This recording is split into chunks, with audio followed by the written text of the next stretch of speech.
Hey, good morning, Joaquini.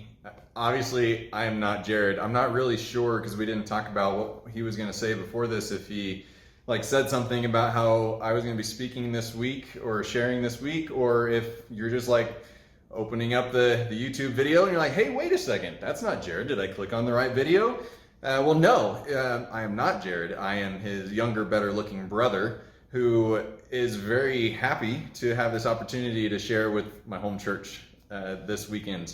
And it is still so cool after all these years to be able to refer to the Joaquini Church of God as my home church. So for those of you who I actually ran into over the past week when I was able to be there and do some work at the house, I say hello again. For those of you who I didn't run into, I say hello, and I wish that I was actually there and I wasn't I wasn't doing this on a video. You've heard that over and over again during this time if you've been watching messages that speaking in front of the video screen is just not the same, because the only person who's looking back at me right now is myself. And while I at least know what the person looking back at me is thinking right now, I would rather be looking at you and wondering what it is that you're thinking than looking at myself. So all that to say, it is great to have this opportunity to do this. So like I mentioned, I was able to come back to Kansas. Guidelines made that possible, and that was so good to be able to do that. But on the way back to Wyoming, where I still live for a little bit longer, we're actually getting ready to move to Indiana here in about a month now, I guess. But anyway, on the way back, I was able to meet my family in Fort Collins, and we went to a drive-in movie that my kids have never gotten to experience that before. And one of the two movies that they show, because usually when you go to a drive-in, they show two movies. So they showed a movie called Onward. If you haven't seen it and you have kids, I would highly recommend it. If you haven't seen it and you don't have kids, I would still recommend it because it's got a good message behind it. But that was the first movie, and the second movie was another movie that we had already seen called The Call of the Wild, based on the old Jack London book that I don't even know when it was written, but a long time ago. And it's a story of a big giant dog and the dog's journey from southern United States up to Alaska and being a part of a dog sled team and then all these different kinds of things. But I'm not here to tell you the whole story of that movie. But what hit me as we were watching that movie, and as I was thinking about what I wanted to speak about this weekend, what I believe God wants us to speak about this weekend, not just what I want. But as I was watching the movie, it hit me like, this is perfect. So there's a part of this movie where Buck, the main character, who is a dog, is tied up to a dog sled team for the very first time. And as he's tied up to this dog sled team for the first time, he's had no training whatsoever. And the owner just ties him up to it and says, mush, and on they go. He's not the leader of the team. He's actually the farthest back dog, and there's probably a name for the position that he was in, but I'm not going to lie, I don't know a whole lot about dog sledding. But he's in this way back position, and again, he has no idea how this works. So Buck is running along, and he's trying to stop, and he's being drugged and all this kind of stuff, and he gets hit by the sled at one point, and then there comes this moment where Buck sees a rabbit. And for Buck's entire life, when he sees a rabbit, he does what dogs naturally do, and he chases the rabbit. And so the whole team is running this way, and Buck sees a rabbit over here, so he wants to go chase the rabbit over this way. And you can probably imagine, without having seen the movie and really without knowing hardly anything about dog sledding, what happens at this point. You've got all these other dogs running over here, and you've got this big giant dog in the back running over this way, and the whole thing just turns into a big giant mess. And they, at one point they end up going over a cliff, and the owner of the dog sled actually goes up to the dog, and as his partner over here is telling him they don't understand you, there's no point in talking to them, he's arguing, he's saying, oh yes, they understand me. And he looks at Buck and he says, Buck, we are all in this together now. We're all a part of this thing together now. Now, you might be thinking, well, I'm getting ready to start talking about how during this whole, and there's so many different names for this, but what I have chosen to go with the name of during this whole COVID season, how we are all in this together. I'm actually not here to talk about that at all. I'm not here, that's hopefully The only reference that I make to COVID during this entire time that we have together this morning, not going to make that promise though, because there's a good chance it's just going to come out at some point. But we are all in this together. As a church body, it is so incredibly important that we approach life, that we approach faith, that we approach being the church together. So when I was in college, and I think I've told some of you this, and you know me, and you know my family well enough that some of you are going to already know this. But when I was in college, I was able to play on the college soccer team down at Mid-America. Not because I was good at soccer, not because I probably could have played soccer anywhere else. I mean, we didn't have soccer in Waukene, so I hadn't grown up playing it or anything. But long story short, ran cross country in high school. That meant that I could run all day long in soccer. So boom, I made the team and I got to be a starter and all that kind of stuff, simply because of that and the fact that we didn't have enough players on the team. But while on the team, in any team that you're a part of, you quickly learn that if you don't work together as a team, what happens? I mean, you can, if you want, and you're watching this live, you can actually comment right now. I actually encourage talking during church when the pastor asks a question anyway, like for a response to it. So right now, that's the way that you can respond. See, I didn't say the word there as to why we're all watching this on a screen. But if you don't work together as a team, you don't win. It doesn't work out well. Now you can have those games where your team isn't working together and you still find a way to win because you're just that much better than the other team.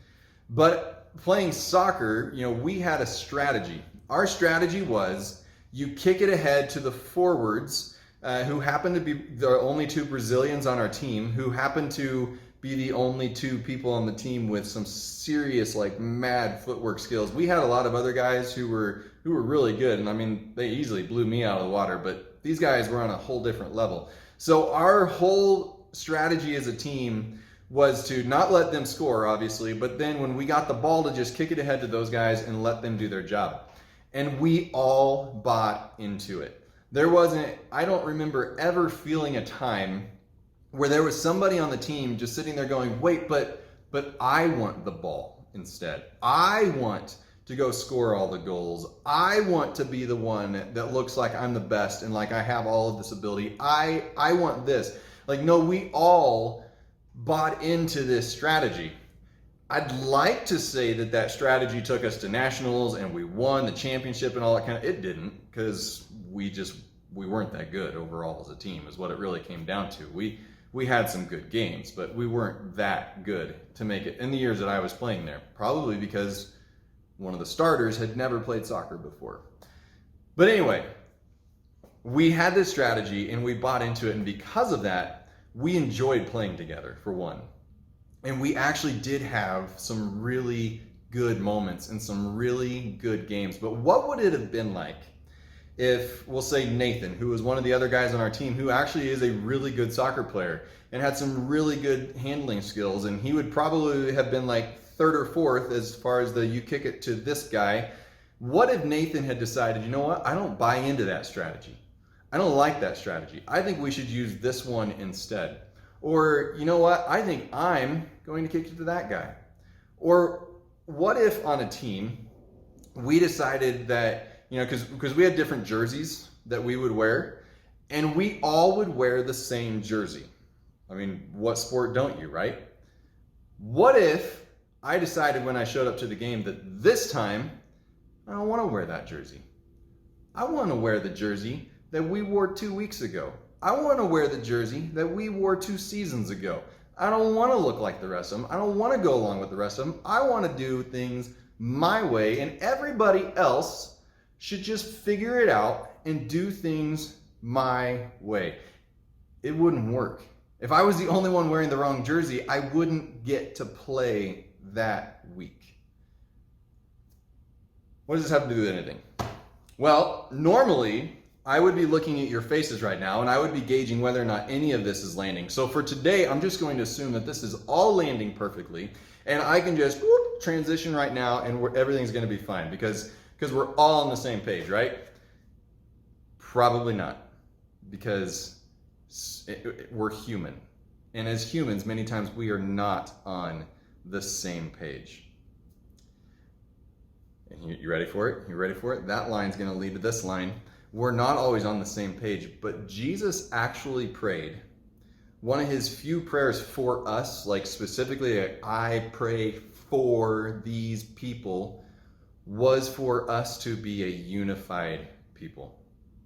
If you don't believe me, I'll read it to you. In John chapter 17, there's this, if you look at my Bible, the whole chapter is actually labeled the prayer of Jesus. I'm not going to read the entire chapter to you, but I would encourage you to read the entire chapter. But I'm going to skip down. I'm going to start in verse 6. Up to this point, Jesus has been talking to the Father, and he's been talking about some things that are going on. He's been talking about bringing how he has brought glory to the Father. And then in verse 6, he says, I revealed you to the ones you gave me from this world.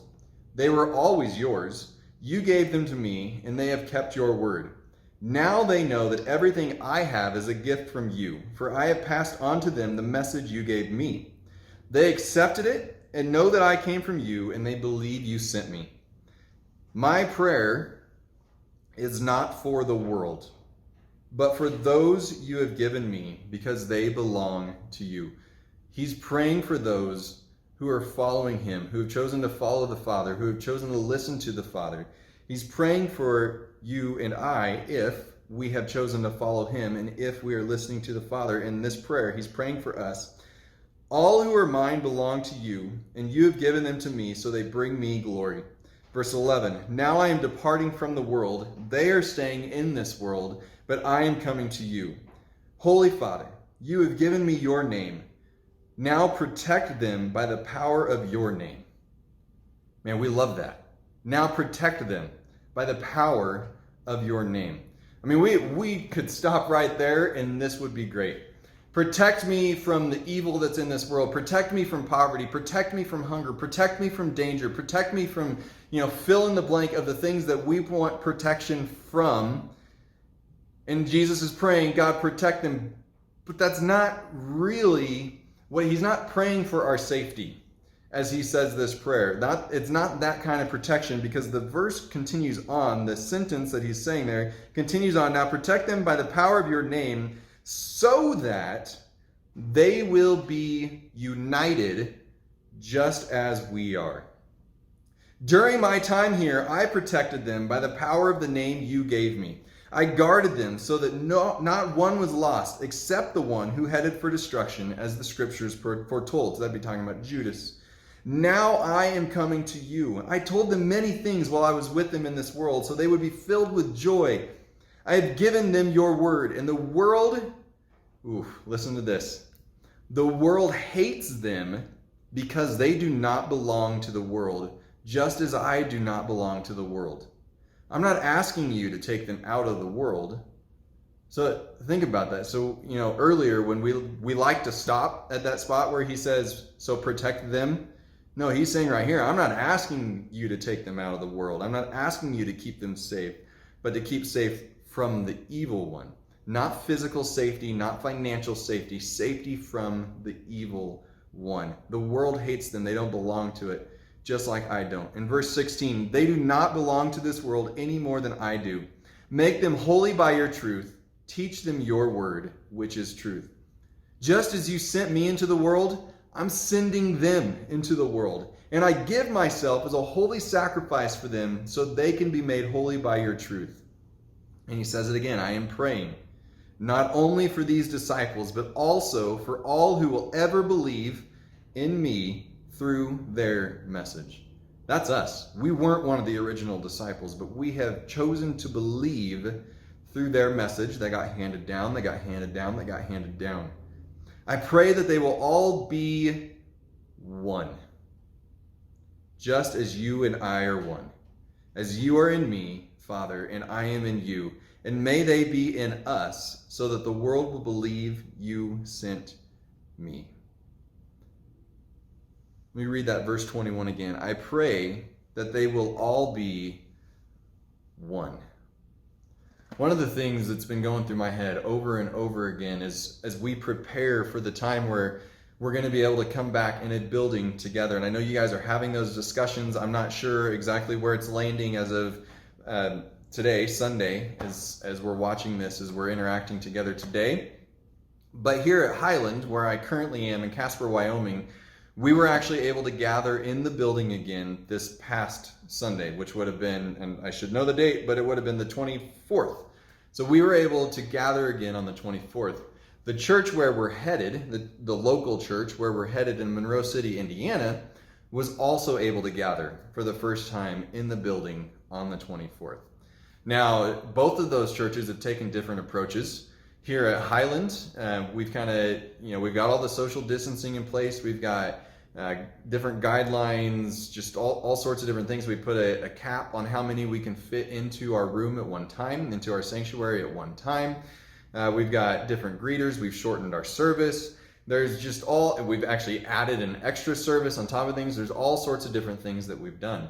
In Monroe City, where we're headed, they took the approach, and I was able to be a part of that conversation, but they took the approach that on the 17th, they actually did what we called kind of a soft reopening, to where people in leadership and their families were able to come in and be there for service that morning.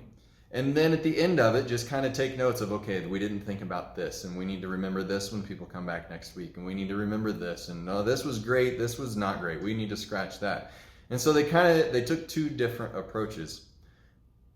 In both of those churches, there were people who loved it, and there were people who didn't. There were people who were excited to be back in the building, and there were people who thought that it was too quick to be back in the building. There were people who understood why the approach was being taken with children's ministry, and there were those who didn't understand why the approach was being taken with children's ministry. There were those who understood why there was not youth, and there were those who didn't understand why there wasn't any youth. There were those who here at Highland understood why the service was shortened, and there were those who didn't understand why the service was shortened. In both places, I heard the comment being made of, well, no other church is opening this weekend. None of the other, because they were looking and they were seeing the churches that were not opening. But especially with Monroe City, as we were having the conversation about whether or not to reopen the doors on Sunday morning for the church gathering, and that's the other part that I've been my mind has been going over and over again, I've been trying to hammer home, is we are not opening up the church again. We've always been the church. That hasn't stopped over the past 2 months. No, we're coming back together as a gathering of the church. So anyway, there were those who, where was I? I have to remember where I was now at this point. This is where it's dangerous to record, because I could easily hit the stop button right now and just start all over, but I couldn't do that if you were all actually sitting in front of me, so I'm not going to do that now. But anyway, there were those who were sitting there and they were thinking, hey, as soon as we can have the doors open again, we need to be in the building. And then obviously there are those who still think that the doors shouldn't be open, and they could both find churches in the area that were doing both of those things. Some that weren't opening and some that were opening. There have been a lot of accusations of, if you don't want the doors open right now, then you're just living in fear, and you need to stop living in fear. And then there is the accusation that if you are all about coming back together right now, then you just don't care about other people's safety. We've all heard it. We know that it's happening out in the world. We know that it's happening within our doors. And the church has a little bit of history of this. I mean, if you think, there is actually a label to the time that still is going on in some churches, but to the time in church history known as the worship wars, where there was so much fighting, and there still is in some places, so much fighting over what style of music we sing in our churches. Should it be hymns, or should it all be contemporary and modern? Should there be a mix, or does that not work? You didn't sing my song. Well, you didn't sing my song. I'm not going to go to that church because they don't sing my music. There have been so many churches that have had splits because they didn't like the way that the pastor had their hair done. And I bring up hair because I'm looking at mine right now.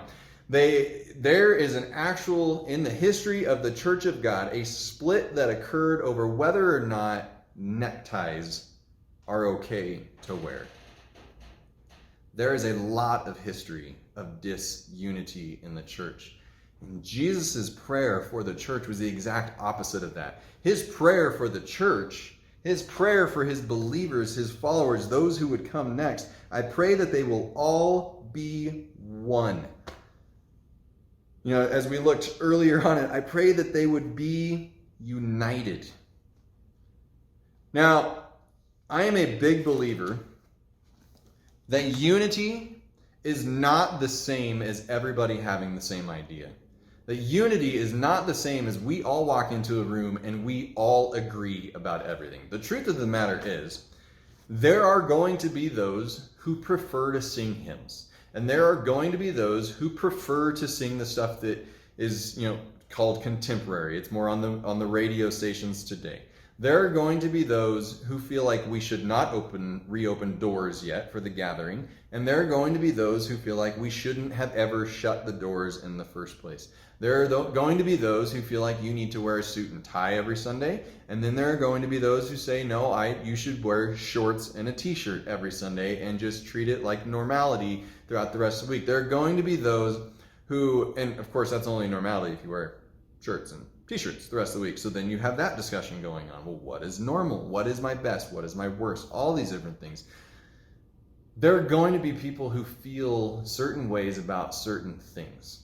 But the question is that going to divide us? I believe that Satan, the enemy, the evil one that Jesus referred to, is looking for those little areas to divide us.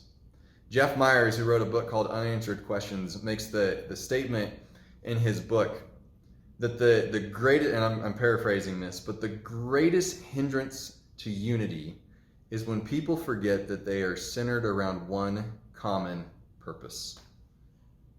It is so easy for us as humans to forget that it isn't about my preferences and my opinions. Our purpose is to win souls, and even that, people, they disagree as whether or not you should say win souls. Our purpose is to bring people to Jesus. To bring people to him, to introduce people to Jesus. And there are so many different ways that we can do that. There are so many different approaches that we can use to introduce people to Jesus. I don't introduce my wife in the same way that I introduce my brothers. I don't introduce my brother when I first started when Sarah and I first started dating. I didn't introduce Sarah to my brothers in the same way that I introduced Sarah to just an acquaintance that I had. There was a different approach there because they were different people that I was introducing her to. And so as we introduce people to Jesus, we introduce them in different ways. There's not one way. There are things that, yes, there is one way. Jesus says, I am the way, the truth, and the life. And that is something that, yes, we all need to agree. And we all need to fall in line on the same belief on that. But we don't all have to agree what we wear on a Sunday morning. At least, I don't think we do. Maybe you disagree with me. And we can't let that be something that tears the church apart. As you guys are continuing to discuss how you come back together and how you reopen the doors for the gathering of the church on Sunday mornings, my prayer is that you don't allow this to be a time that would tear the church apart. Because I think we're going to see some churches come back and they're going to be stronger than ever. They're going to realize that, wow, we need to be the church a little bit differently. Some of us need to step up a little bit more. But there are also going to be churches that, based on how they handle this time and how they interact with one another, that are going to be torn apart. Because they're going to focus on all the areas that they disagree.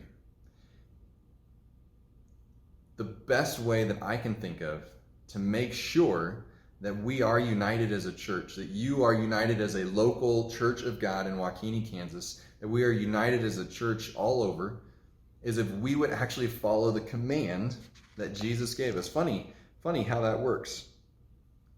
But Jesus actually says in John 13, in verse 34, is where I'm starting. He says, so now I am giving you a new commandment. Love each other. Just as I have loved you, you should love each other. Your love for one another will prove to the world that you are my disciples. You know, there was an old song back in the day. This is my commandment, that you love one another, that your joy, is it will be full? I actually can't remember the last 3 words of the song, but we used to sing this. And there's a lot of songs that have the same message in them today. But my command, Jesus says to you, is that you would love one another, because that's how people are going to know that you are following me. Do you always agree with the people that you love? I'm going to answer that one for you. No, you don't. I don't always agree with my wife. I don't always agree with my kids. I definitely did not always agree with my parents or my brothers. But that didn't mean that I didn't love them. Now, when others would look in, would they see that we loved each other? And I think most of the time, with my siblings growing up, they would look at us and they would say, yes, they did love each other. Did we have our arguments out in public? Absolutely. I mean, yes, we fought. We were 5 brothers. Of course we had arguments. But I think people, and I hope I'm not wrong on this and just being arrogant and wrong, but they would have looked at us and they would have said, those guys actually do love each other. And today, do we argue? Oh, absolutely. I mean, I've got a Bronco fan in my family. I mean, yeah, we have arguments. You guys, you know how passionate Jared is about the Chiefs. There's going to be some discussions going on that we are not in agreement. And those are such minor things. But yes, we have things we disagree on. But I think unequivocally people would look and they would see that we are 5 siblings who love each other. This is my commandment, that you love one another. This will prove to the world that you are my disciples based on how you do it. So as you begin to come back together, and as you get back together and you actually get to start interacting in the ways that you're used to again, and hopefully some ways that you're not used to, because I think, hey, there's things that every local church body could be doing different. My prayer is the same prayer that Jesus prayed for all of us almost 2,000 years ago. My prayer is that you would be one. And my prayer is that people would look in and they would see that you love each other, and that would be so evident that would actually draw others to Jesus. That would draw them to the Father. That doesn't mean that we don't have any disagreements, and that doesn't mean that there aren't some things that we need to put our foot down on. But stop and really ask yourself, even as I am being adamant about this, am I showing love, or am I just wanting to be right? Andy Stanley makes the statement in, see which book was it? In his book, Irresistible. Andy Stanley makes the statement in there that you can write somebody right out of the church. You can be so concerned with being right that you forget to be loving, and you write them right out of the church. My prayer is that you would not be a people, that we would not be a people that write people out of the church, but that instead we would be a people who seek unity, who seek to show love to one another, who call on Him, and who are not praying, I pray that that person would get in line with my way of thinking, and not that my way of thinking would change to that person's way of thinking.